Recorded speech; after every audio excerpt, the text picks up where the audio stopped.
أهلا جماعة، السلام عليكم، إن شاء الله تكونوا غاية وتكونوا بخير. اليوم رانا جايبين وصفة شابة تاع هاد الكيكة الصغيرة ولا موسكوتشو ولا مادلينا كيما تبغوا سموها. ليسونسيال البنة والحطة تاعها والخفوفية تاعها. نبدو بسم الله على بركة الله. المكونات كيما راكم تشوفوا في دا الكاس يا شيرات، هاد الكاس اللي في كل عائلة جزائرية كاين، يعني أي بيت أي مطبخ تلقى فيه هاد الكاس. بيه عبرت كاس تاع زيت، وعبرت كاس تاع سكر، وعبرت كاس تاع حليب، ما يكون بارد ما يكون دافي، يعني يكون نورمال على درجة الحرارة تاع المطبخ.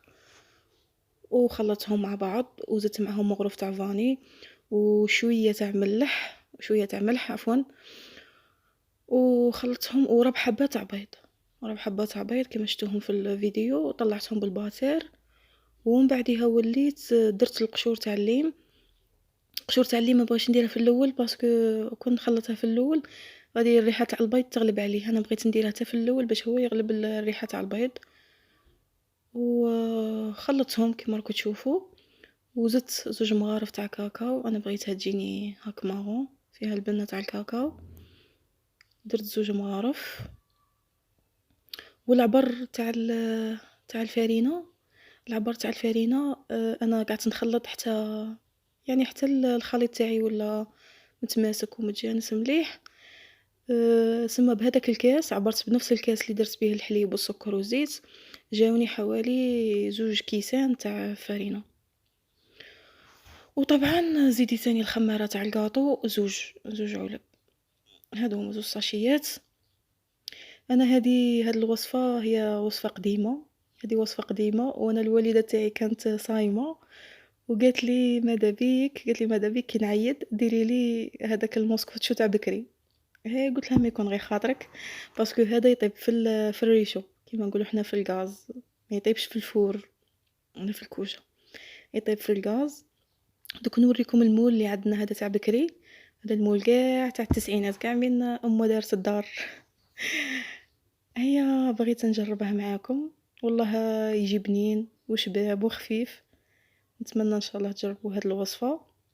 كيما راكم تشوفوا زدت الفرينه تاعي بالتدريج، انت ما ديريش ضربه واحده، غير بشويه باش تعرفي. وكيما راكم تشوفوا هذا هو القوام. المول تاعي دوك نوريه لكم. انا مداك عندي المول قلت لك هذا تاع بكري، درت فيه الزبده، دهنته بالزبده ودرت فيه الفرينه وخليتها في الكونجيلاتور باش ما يلصقليش، انا خفت لا يلصق لي. درت هاد العفسه، يعني تقدري ديريها في لي مول الاخرين تاني باش تكوني هانيه ما يتلصق لك ما والو.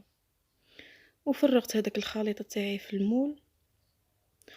ودوك نوريكم كيفاش العفسه تاع الريشو باش ما ينحرق لك، ومام يطيب لك خفيف ويتحمر، ومام الداخل تاني يطيب. فوالا دوك نشوفوا هاد المول فيه عفسه، جوغ تجي واحد الحديده ديريها من التحت، ها هي هذه هي، ومن بعدها تحطي المول تاعك، ومن بعدها ديري له الغلاق تاعه، يعني يجي من الفوق هذا.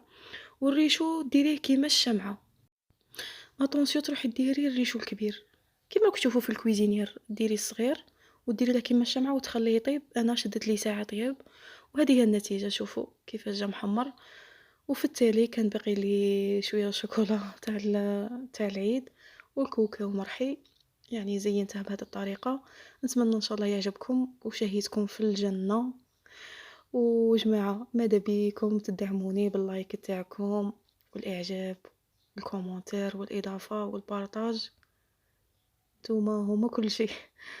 ونتمنى ان شاء الله الوصفه تاعي يعجبكم.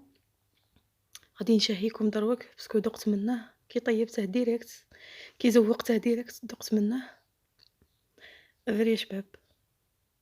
ان شاء الله نتمنى كاع الشيرات تجربوها لمواتكم ولا لعزايجكم، ولا على بالي هاد الوصفه راها قديمه يبوها باش يتقهووا بها وكاع.